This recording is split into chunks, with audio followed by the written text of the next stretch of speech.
Tá esperando o papai chegar?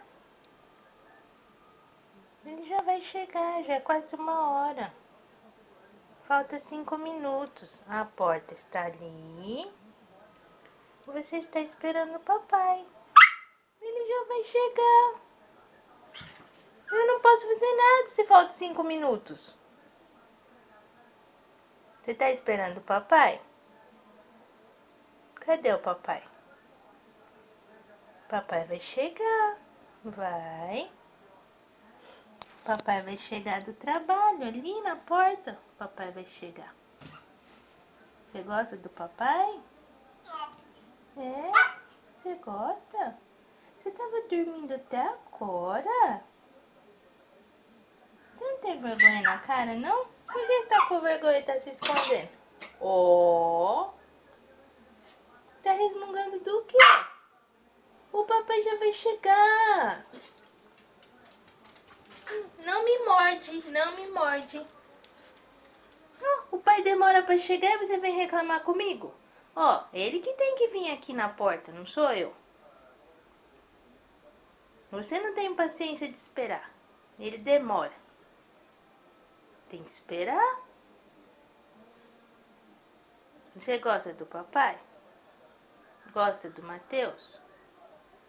Gosta do vô? Da Tiquinha? E da gorda? E da espertinha?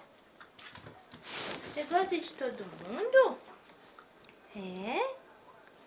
Para de chorar. Ele já vai chegar, o papai. O papai já vai chegar, é. Isso, deita aí e espera. Tá bom? Você deita aí que daqui a pouco o papai vai chegar. Tá bom? Dá beijinho.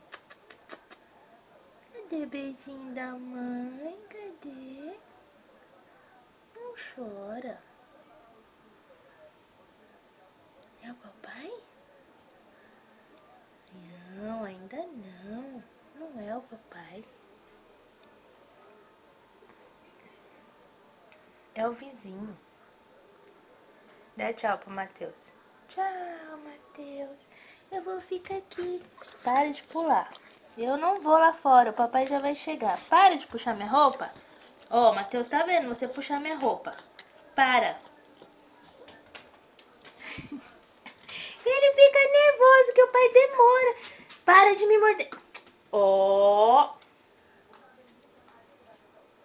Isso, fica aí no meu pé. Tá bom?